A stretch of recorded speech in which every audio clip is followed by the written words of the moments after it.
वज़ीर-ए-आज़म ने SIFC को पाकिस्तान की मुआशी तरक्की का रोड मैप करार दे दिया। वाज़ेह किया, चीन की सरमायाकारी से पाकिस्तान का मुआशी मंजरनामा तब्दील हुआ।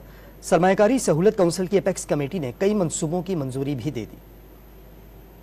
इस्लामाबाद में मारूफ चीनी बैंकों और कंपनियों को अवार्ड देने की तकरीब का इनेकाद किया गया। तकरीब से खिताब में वज़ीर-ए-आज़म शहबाज शरीफ ने चीन के साथ जारी मंसूबे चीनी क़यादत के विजन की तकमील करार दिया। वज़ीर-ए-आज़म शहबाज शरीफ ने कहा कि CPEC के जरिए पाकिस्तान में चीनी कंपनियों ने 30 अरब रुपए की सरमायाकारी की। CPEC आगे बढ़ाने में आर्मी चीफ के किरदार की भी तारीफ की।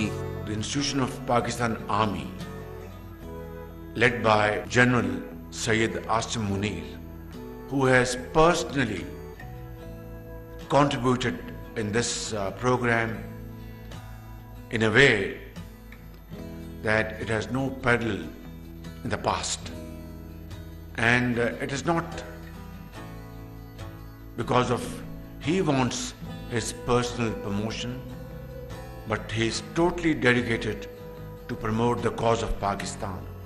दूसरी जानिब वज़ीर-ए-आज़म की ज़ेर सदारत सरमायाकारी सहूलत काउंसिल की एपेक्स कमेटी का इजलास हुआ। इजलास में आर्मी चीफ, वज़राए आला और वफाकी वज़रा ने शिरकत की। वज़ीर-ए-आज़म ने बाहमी ताउन के जरिए SIFC के मौसर काम की तारीफ की। एपेक्स कमेटी ने मुख्तलिफ मंसूबों के जरिए जारी आउटरीच हिकमत अमली के आलमी असरात को सराहा। इजलास में ज़राअत, IT, लाइव स्टॉक, कानकनी और तवानाई के शुबों में गैर मुल्की सरमायाकारों की सहूलत के लिए इक़दाम का फैसला किया गया। एपेक्स कमेटी ने अबूरी हुकूमत पर मज़बूत शराकत के लिए तहरीक को बरकरार रखने पर जोर दिया।